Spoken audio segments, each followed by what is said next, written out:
ایک مرتبہ نبی کریم صلی اللہ علیہ وآلہ وسلم کے دور میں ایک عورت کبیرہ گناہ کا ارتکاب کر بیٹھی۔ کسی کو اس کا پتہ بھی نہیں تھا۔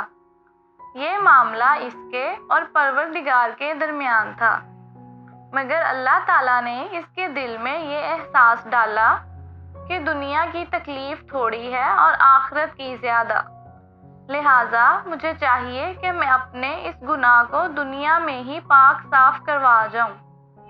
چنانچہ وہ نبی کریم صلی اللہ علیہ وآلہ وسلم کی خدمت میں حاضر ہوئی۔ عرض کیا، اے اللہ کے نبی، مجھ سے گناہ سرزد ہوا ہے۔ آپ نے اپنا رخ دوسری طرف پھیر لیا۔ اس نے دوسری طرف سے آ کر کہا، اے اللہ کے نبی، مجھ سے گناہ سرزد ہوا ہے۔ آپ نے پھر اپنا رخ پھیر لیا۔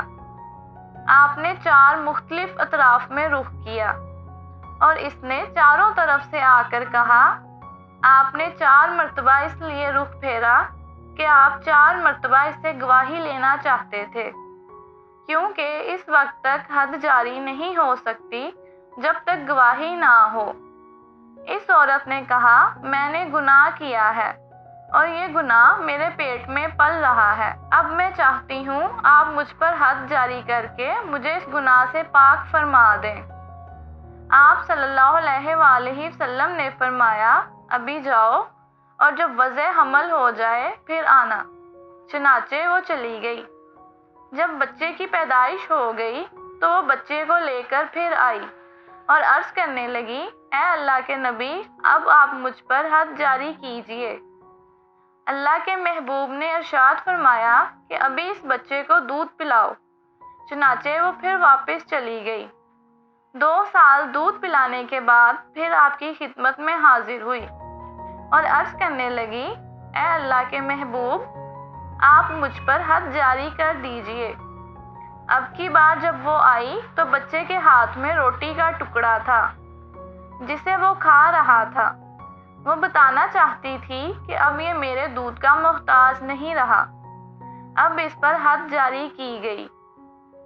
اس میں ایسی استقامت تھی کہ وہ بار بار آتی رہی۔ اللہ تعالیٰ نے اس کے دل میں ایسی بات ڈال دی تھی کہ میں دنیا میں ہی اس بوجھ سے پاک ہو جاؤں۔ چنانچہ اس کو سنسار کر دیا گیا۔ سار کرتے ہوئے حضرت عمر رضی اللہ تعالیٰ عنہ نے اس کے بارے میں کوئی سخت بات کہہ دی۔ اس پر نبی کریم صلی اللہ علیہ وآلہ وسلم نے ارشاد فرمایا، عمر، اس نے ایسی سچی توبہ کی ہے کہ اس کی توبہ کے اجر و ثواب کو شہر والوں پر تقسیم کر دیا جائے تو شہر کے سب گناہ گاروں کی مغفرت ہو جائے۔ Thanks for watching.